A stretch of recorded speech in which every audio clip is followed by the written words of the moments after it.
அன்பு தமிழ் நெஞ்சங்களுக்கு வணக்கம். நான் உங்கள் மீனாட்சி சுந்தரம்.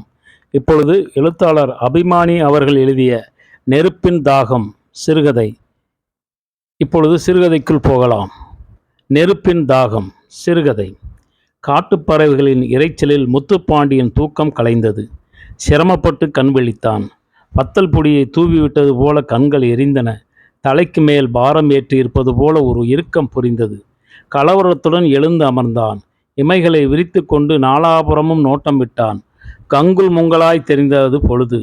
தலைகளை விரித்து போட்டு கைகளை தூக்கி கொண்டு ஆடும் பேய் கூட்டங்களைப் போல பெரிய பெரிய மரங்களின் பெரிய பெரிய கிளைகள் காற்றில் அசைந்தன. குளிர்காற்று வீசிக்கொண்டிருந்தது சுமாரான வேகத்துடன். சற்றைக்கெல்லாம் விடுந்துவிடும் என்ற நினைப்பு வந்தபோது அவனின் மனசுக்குள் முள்ளாய் நெருடத் துவங்கியது. மலையின் அடிவாரத்தில் அவன் அமர்ந்திருந்தான். வெற்றுவெளியில் துண்டு விரித்து படுத்திருந்ததால் அவனின் முழங்கைகளும் கால்களிலும் மண் துகள்கள் ஒட்டி கொண்டிருந்ததை கண்ணுற்றான். துண்டெடுத்து விரைவாய் அடித்து துடைத்து விட்டு கொண்டான். தலையில் ஒட்டியிருந்த மண்ணை விரல்களால் தடவி தட்டிவிட்ட போது சுருள் மயிர்கள் முன்னெற்றியில் விழுந்து அவனின் பார்வையை மறைத்தது. எண்ணெய் பசியில் பிசுபிசுத்த மயிர்களை சரி செய்து கொண்டான். கைகள் இரண்டையும் விரைப்பாய் நீட்டி சோர்வு முறிக்க எத்தளித்தான். தலை சாய்த்து சீக்கிரமே விடிந்து விட்டிருந்ததில் மொத்தமே 1 மணி நேரம்தான் தூங்கியிருப்பான். தலைக்குள் கிர் என்று வண்டு இறைந்தது போல் இருந்தது. அவனால் சுலபமாய் எழுந்து நிற்க முடியவில்லை. மூட்டு எலும்புகள் வலி எடுத்தன. பிரயாசைப்பட்டு எழுந்து நின்றபோது இடுப்பிலிருந்து நலி விழுந்த லுங்கியை சரி செய்து கொண்டு உடுத்த வேண்டியிருந்தது. சட்டை பொத்தான்கள் கலண்டிருக்க அவசர அவசரமாய் மாட்டிக்கொண்டு செம்மைப்படுத்தினான் சட்டையை. சிவப்பு நிற லுங்கிக்கும் ஊதா நிற சட்டைக்கும் பொருத்தமில்லாத போல தோன்றியது அவனுக்கு. அது பற்றியெல்லாம் இப்போது பெரிதும் கவலைப்படுவதாய் இல்லை அவன்.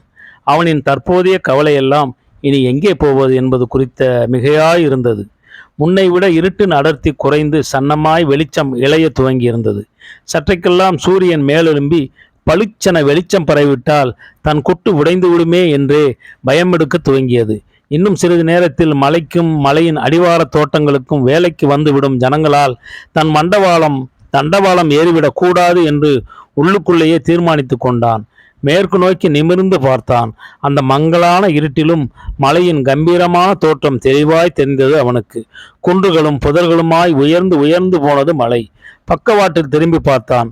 மற்ற 3 பக்கங்களிலும் கள்ளிச்செடிகளால் வேலிகள் மேய்ந்து அடைந்திருந்தன. காடுகளும் தோட்டங்களும். கிழக்கே ஏறத்தாழ 5 மைல்கள் வரை நீண்டு விரிந்து கிடந்தன தோட்டங்கள். நிலக்கடலையும் பருப்பு வகைகளும் சில காலங்களில் நெல்லும் அதன் விளைச்சலுமாய் இருந்தன.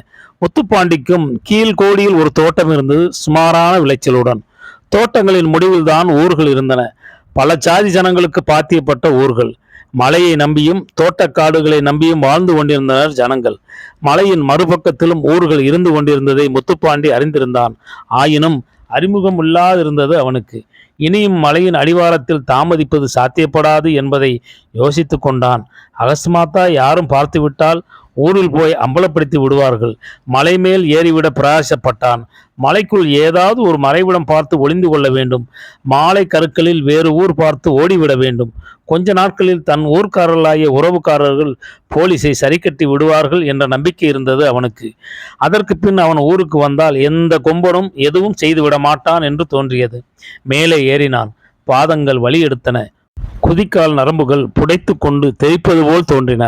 இடுப்பெலும்புகள் கூட முறுக்கி போட்டு வதைப்பது போல் இருந்தது அவனுக்கு.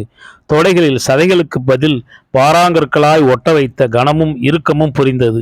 பாதங்களில் செருப்புகள் இல்லை. ஓடி வந்திருந்த அவசரத்திலும் அறிவறியிலும் அவற்றை மறந்திருந்தான். எத்தனை பரபரப்புடன் அவன் ஓடி வந்திருப்பான் இரவில். துண்டை காணோம் துணியை காணோம் என்கிற பரபரப்பு, பதற்றம் எல்லாம் துரித கதியில் நடந்து முடிந்துவிட்ட காரியமாக தோன்றியது முத்துப்பாண்டிக்கு. இப்போது நினைத்து பார்த்தாலும் புல்லரிக்கிறது அவனுக்கு. ரத்தம் தகிக்க கண்களில் சூடேறுகிறது.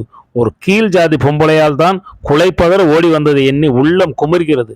தன் கையாலே தான் அவளின் சாவு தீர்மானிக்கப்பட வேண்டும் என்று மனசுக்குள்ளே உறுதி செய்து கொண்டான். என்ன திமிர் இருந்தால் அந்த ஈனச்செருக்கி தன் தங்கச்சியை கை நீட்டி அடிப்பாள் என்று நினைத்து கோபத்தை அதிகப்படுத்தி கொண்டான். ஆற்று தண்ணீரை நம்பியே தாகம் தணித்து கொண்டிருந்த கிராமம்தான் அது. மேற்கு பக்கம் முத்துப்பாண்டியின் ஜாதியினரும் கிழக்கு பக்கம் சேரி ஜனங்களும் குடியிருந்த கிராமம். மேற்கு பக்கத்துக்காரர்களின் தோட்டந்துறவுகளில் பாடுபார்த்தே சேரி ஜனங்களின் வயிறுகள் கழிய வேண்டிய கட்டாயம். 2 வருடங்களாய் ஆற்றில் தண்ணீர் ஓடாதிருந்ததால் மேற்கு கரையில் ஊற்று தோண்டி தொட்டிகள் இறக்கி 2 ஜாதியினரும் நீரெடுத்துக் கொள்வது பஞ்சாயத்து போர்டின் ஏற்பாடு. தங்களுக்கு அண்மையில் கிழக்கு பக்கமும் ஒரு ஊற்று தோண்ட வேண்டும் என்பது சேரி ஜனங்களின் பல நாள் கோரிக்கையாய் இருந்தது. ஆனால் பஞ்சாயத்து போர்டு நிராகரிப்பையே அவர்களுக்கு பதிலாய் தந்தது. வட்ட தொட்டியின் விளிம்பில் எதிரெதிராய் 2 தூண்களை நாட்டி தலைகளில் பலகை இணைத்து கப்பி கட்டப்பட்டிருந்தது. கப்பி வெளியே தொங்கிய வடத்தில் ஒரு முனை தூணிலே கட்டப்பட்டிருக்க, மறுமுனையில் சின்ன கல்வாளி தொங்கியது நீர் இறைக்க. மறந்தும் கூட கீழத்தெருக்காரர்கள் அந்த கிணற்றில் நீர் இறைத்துவிட முடியாது. மேலத்தெருக்காரர்கள் தங்கள் குடங்களை நிரப்பிய பின் மீண்டும் நீரைத்தான், அதுவும் மேலத்தெருக்காரர்கள் இஷ்டப்பட்டால்தான் கீழத்தெருக்காரர்கள் தங்கள் குடங்களில் வாங்கி கொள்ள வேண்டும். ஒரு குடத்தை நிரப்பி எடுப்பதற்குள்ளே கால் கடுத்து போகும் கீழத்தெருக்காரர்களுக்கு. வேறு வழி இல்லை, அடங்கித்தான் போக வேண்டியிருந்தது. ஏதாவது எதிர்த்து கேட்டால் அடாவடித்தனமாய் அடிக்க வருவார்கள். தங்கள் தோட்டக்காடுகளுக்கு வேலைக்கு கூப்பிட மாட்டார்கள். சேரி ஜனங்களின் அடுப்புகளில் எலிகள் குழிகள் பறிக்கும். மானம் மரியாதையுடன் வாழ முடியாமல் போகும். முடிவில் ஊரை விட்டே ஓட வேண்டியதற்கும் ஏழைகளுக்கு. ஆனால் அந்த ஊருக்கு வாழ வந்திருந்த கீழத்திரு சந்திரமதியால் தான் ஊரை விட்டு ஓட வேண்டியதற்கும் என்பதை முத்துப்பாண்டி கொஞ்சம் கூட எதிர்பார்த்திருக்க மாட்டான். மாரியப்பசாமி மகன் சின்னையாவுக்கு களக்காட்டிலிருந்து வாக்கப்பட்டு வந்திருந்தாள் அவள். 1 வாரம் ஆகிறது. ஆனால் அந்த ஊற்றுக்கு இப்போதுதான் வருகிறாள். துடுக்கும் துடிப்புமான பெண்ணாக தெரிந்தாள். அவளிடம் வாய் கொடுத்து மீள முடியாது என்பதே அரசர் புரசராய் தெரிந்தது எல்லோருக்கும். அவளிடம் கை நீட்டினால் மட்டும் தப்பிக்க முடியாமல் தவித்தாள் முத்துப்பாண்டியின் தங்கச்சி நாச்சியார். சந்திரமதியை விட குறைந்த வயதுதான் இருக்கும் அவளுக்கு. சந்திரமதியின் தாட்டியம் கூட இல்லை. தன் ஊரைப் போலவே நினைத்து சந்திரமதி அவள் ஊரில் இத்தகைய கட்டுப்பாடுகள் இருந்திருக்கவில்லை. ஊற்றை நெருங்கி வாளியை உள்ளே இறக்கிவிட திடுமென வந்து நின்ற நாச்சியார் எடுத்த எடுப்பிலே சந்திரமதியை ஜாதி பெயர் சொல்லி திட்டி கன்னத்தில் அறைந்து விட்டாள். பொறுத்து கொள்ள முடியாத சந்திரமதி ஆவேசத்துடன் திருப்பி நாச்சியாரின் கன்னத்தில் பதிலுக்கு விளாசி தள்ள ஸ்தம்பித்து விட்டு நின்று விட்டது ஊர். எதிரில் நின்று கூட பேச துணிந்திராத ஜாதியில் பிறந்த ஒருத்தி இன்று எதிர்த்து நின்று அடித்துவிட்டாளே என்ற அதிர்ச்சியில் உறைந்து போனது. சாயங்கால நேரமாததால் வேலைச்சோழிகளுக்கு போய்விட்டு வந்திருந்த சேரி ஜனங்கள் திமுதிமுவென ஓடி வந்து சந்திரமதியை வீட்டுக்குள் தள்ளி கொண்டு போனார்கள். மேற்பிறந்தவர்களை கையில் பிடிக்க முடியாமல் போயிற்று. ஆளாளுக்கு அறிவாளையும் கத்தியையும் தூக்கி கொண்டு ருத்ர தாண்டவத்தில் குதித்தார்கள். சேரி ஜனங்கள் எல்லோரும் குழந்தை குட்டிகளுடன் ஊரை காலி பண்ணிவிட்டு கிழக்கே வெகு தூரம் இருந்த பள்ளிக்கூடத்தில் வந்து தஞ்சமடைந்து கொண்டனர். உயிர் பிழைத்தாலே போதும் என்றிருக்க வேண்டும் அவர்களுக்கு. முத்துப்பாண்டி தன் மூர்க்கத்தனத்தை காட்ட ஆரம்பித்தான். தீப்பந்தத்தோடு சேரிக்குள் நுழைந்து குடிசைகளின் கூரைகளில் செருகிவிட்டான். கொழுந்துவிட்டு எரிந்தது தீ. சடசடவென கூரைகளும் கொம்புகளும் வெடித்து சிதறி தணல்களை கக்கத் துவங்கியன. கூரை விட்டு கூரை தாவி கொண்டாட்டம் போட்டது தீ. சற்றைக்கெல்லாம் வேனில் வந்து இறங்கியது போலீஸ். சந்திரமதியே போலீஸுக்கு போயிருக்கலாம். பள்ளிக்கூடத்திலிருந்து நடந்து போகிற தூரத்தில் தான் இருக்கிறது காவல் நிலையம். வேனின் இறைச்சலை கேட்டதுமே முத்துப்பாண்டி ஓட்டம் பிடித்திருந்தான். அந்த மேனிக்கு வயற்காட்டுக்குள் சாடி வரப்புகள் வழியே ஓடையை அடைந்து மேற்காக மலை நோக்கி திரும்பி ஓடினான். கொஞ்சம் உயரத்துக்கு வந்திருந்தான். இப்போது அடிவாரத்தில் மனிதர்கள் நின்று பார்த்தால் அவனை அடையாளம் காண முடியாத உயரம். இளந்தஞ்செடி புதர்களும் கொருக்கல்லி புதர்களும் பாதைகளுக்கு வேலி போட்டு கொண்டு நின்றிருந்தன. இடையிடையே இண்டமுள் செடிகள் வேறு. ரொம்பவும் சங்கடமாய் இருந்தது அவனுக்கு. இன்னும் தூரமாய் சௌரியமான இடத்துக்கு போய்விட்டால் சற்று ஓய்வு எடுத்துக் கொள்ளலாமே என்ற எதிர்பார்ப்பும் துளிர்விட்டிருந்தது. போலீஸுக்காரர்கள் தேடி வந்தாலும் சுலபமாய் அவர்களுக்கு டிமிக்கு கொடுத்து விடலாம். கூரைகள் எரிந்தது போலவே அவனின் வயிறும் எரிந்தது. பசித்தீ. நேற்று சாயந்தரமே ஆறுமுகத்தேவர் ஓட்டலில் 4 தோசைகள் மட்டும் சாப்பிட்டு இருந்தான். வாதாம் இலை போல சின்ன சின்ன தோசைகள். இரவெல்லாம் கொலை பட்டினி. தொண்டை நமநமத்து உதடுகள் காய்ந்து போயின. பசியால் தாகம் எடுத்தது அவனுக்கு. கொழுந்துவிட்டு எரியும் நெருப்பின் தாகம். தனித்து கொள்ள நீர் வேண்டும். இந்த அத்துவான மலையில் யாரிடம் போய் யாசகம் கேட்பது என்று குமைச்சலாய் இருந்தது அவனுக்கு. இளநரையாய் வெளுக்க துவங்கியிருந்தது. அந்த சன்னமான வெயிலில் கூட அவனுக்கு வேர்த்து போனது. மனசுக்குள் வெக்கை, தேகத்தில் அக்னி தகனம். மலைவேம்பு மரம் ஒன்றை கண்டு கொண்டு அதன் நிழலில் போய் அமர்ந்து கொண்டான் முத்துப்பாண்டி. குளுமையாய் விசிறியது காற்று. நிழலின் அருமை வெயிலில் தெரிந்தது. தன் தேகத்தை சிறிது ஆசுவாசப்படுத்தி கொண்டான். தோளில் போட்டிருந்த துண்டை எடுத்து தரையில் விரித்து சாய்ந்து கொள்ள அவன் முயன்றபோது அண்மையில் மனிதர்களின் சந்தடி கேட்டு திடுக்கிட்டு எழுந்தான். பதற்றமாய் பார்வையிட்டான். போலீசுக்காரர்களா இருக்குமோ என்ற பயம் இருந்தது அவனுக்குள். கேலியும் கெக்களிப்புமாய் கேட்டது.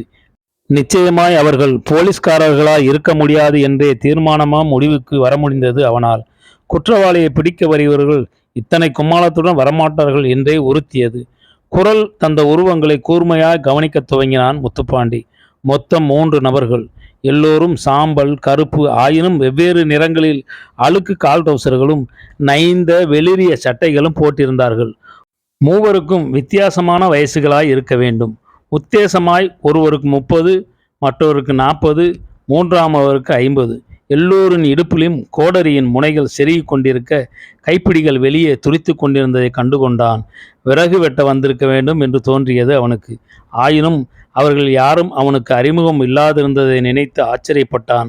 ஒருவேளை அவர்கள் மலைக்கு மறுபக்கத்தில் இருந்த ஊர்க்காரர்களாய் கூட இருக்கலாம் என்றும் தனக்குத்தானே சமாதானம் சொல்லி கொண்டான். அப்படி அவர்கள் அறிமுகம் இல்லாதவர்களாய் இருந்தது ஒரு வகையில் அவனுக்கு சாதகமாகவே தோன்றியது. அவனை அடையாளம் கண்டுகொள்ள மாட்டார்கள். ஒவ்வொருவரும் தத்தம் தோளில் அழுக்கு வேட்டியை சுருட்டி தொங்க போட்டிருந்ததை கண்ணுற்றான். இப்போது சும்மாட்டு துணியாய் இருக்கலாம். மூவரின் புஜங்களிலும் தண்ணீர் நிரம்பிய வெள்ளை கேன்கள் புறத்தே வடுவடுவாய் அழுக்கு மண்டியிருந்தன. தொங்கிக் கொண்டிருந்ததை தெரிந்து கொண்டதும் முத்துப்பாண்டியின் தாகம் அதிகரித்து போயிருந்தது. அவரிடம் வலிந்து போய் நீரை கேட்டு பெற்றால் என்ன என்றும் யோசனை கிளற துவங்கியது. மெதுவாக வெளியே வந்தான் முத்துப்பாண்டி. அவனை கண்டதும் அவர்கள் சற்று பதுங்குவதும் தெரிந்தது. திடீரென்று வளர்த்தியான இளவட்டமான ஓர் உருவம் தங்கள் முன் தோன்றிய அதிர்ச்சியாலோ என்னவோ என்றே நினைப்போடியது அவனுக்கு. அவன் போலீஸுக்கு பயந்து ஒளிந்து கொண்டிருப்பது போலவே அவர்கள் அவனை ரேஞ்சர் என நினைத்து பயந்து விட்டார்களோ என்னவோ. அவர்கள் அவனுக்கு பயந்து ஓடி ஒளிவதற்குள்ளே தன் தேவையை அவரிடம் சமர்ப்பித்து விட வேண்டுமாய் ஆயத்தமானான் அவன். கொஞ்சம் தண்ணி கொடுங்களேன், தாகமா இருக்கு. கெஞ்சலாய் விழுந்தது அவனின் குரல். ஈரம் பட்டு நமுத்து போன மத்தளத்தின் ஓசையாய் மழுங்கி கேட்டது. அவர்களுக்கு துணி வந்திருக்க வேண்டும். முத்துப்பாண்டியின் பிரத்யோகமான தோற்றமும் கோலமும், தளர்ந்த நடை, சோர்ந்த பார்வை, அயர்ந்த முகம், கலைந்த தலைக்கோலம் இரக்கத்தை சுரந்திருக்க வேண்டும். சிநேகமாய் புன்னகைத்து கொண்டே அவனின் அருகில் வந்தார்கள். மலை வேம்பு நிழலில் தாங்களும் உட்கார்ந்து கொண்டு அவனையும் உட்காரச் சொன்னார்கள். தொய்வாக உட்கார்ந்து கொண்டான் முத்துப்பாண்டி. இவ்வளவு விடியலையே இங்கனே வந்து எதுக்கு நிற்கிது என்னாச்சே? தன் தோளில் தொங்கிய கேனை இறக்கி முத்துப்பாண்டியிடம் நீட்டிக்கொண்டே 30 வயதுக்காரன் கேட்டான் முறுவலாய். ஆவலாய் கேனை வாங்கி அண்ணாந்து நீரை தொண்டைக்குள் சரிந்து கொண்டான் முத்துப்பாண்டி. சுருங்கி போயிருந்த குடல்கள் விரிந்து தந்தது போல் ஒரு கிளர்ச்சி தெரிந்தது அவனுக்குள். தேகமெங்கும் சூடு தணிந்தது புரிந்தது. சந்தோஷப்பட்டான். பாதி கேன் குறைந்திருந்தது. உடையனுடன் கேனை தந்துவிட்டு துண்டை எடுத்து ஆற்றலாய் வாயையும் கழுத்தையும் துடைத்து விட்டு கொண்டான் முத்துப்பாண்டி. புதிய உற்சாகம் பொங்கி நிற்பது போல மனம் பூரித்தான். முகத்தில் மெருகு தெரிந்தது. 30 வயசுக்காரன் கேட்டிருந்த கேள்வியை இப்போது அசை போட்டு பார்த்து ஆதங்கமாய் பதில் சொல்ல தயங்கினான். போலீஸுக்கு பயந்துதான். போலீஸுக்கா? அப்படி என்ன பெருசா பண்ணிவிட்டிய? கொலையா கொள்ளையா? 40 வயதுக்காரர் இது. ஊர்ல ஒரு தகராறு, வேற ஒன்றும் இல்லை. தகராலை விவரமாக சொன்னான் முத்துப்பாண்டி. தாகத்தை தனித்தவர்களிடம் உண்மையை சொல்வதால் புதிய சிநேகம் ஏற்படுவதை புரிந்து கொண்டான். சொல்லி முடித்த பின் கம்பீரமாய் தன் மீசையை முறுக்கிவிட்டு கொண்டு அலட்சியமாய் புன்னகைத்தான். கலவரத்தில் தன் கைதான் ஓங்கி இருந்ததை பிரகடனப்படுத்திய அலட்சியம். அதுல என்னங்க தப்பு? ஒரே கணத்துல 2 தெருக்காரர்களும் தண்ணி எடுத்துக்கிட்டா என்ன கெட்டு போயிட போகுது? மனசுதான காரணம். 30 வயதுக்காரனின் சொற்களில் ஊசிகள் சொருகி இருந்தன. குத்தலாய் கேட்டு வைத்தான் அவன். அதெப்படி? எச்சி கஞ்சி குடிக்கிற பயல்களுக்கு கொஞ்சம் இடம் கொடுத்தால் நம்ம மேல குறுவை எதிர்மாட்டானுவ, அசிங்கப்படிச்சானுவ. முத்துப்பாண்டியின் ஜாதி பெருமை வார்த்தைகளில் பரிணமித்தது. 30 சற்று முறைப்பாகவே பேசியது. நாங்களும் அந்த ஜாதி தான். எங்க தண்ணி மட்டும் தனியா நிற்குதோ? அசிங்கமா இல்லை எது? சொல்லுதாரு பாரேன். அரண்டு போனான் முத்துப்பாண்டி. நன்றி, வணக்கம்.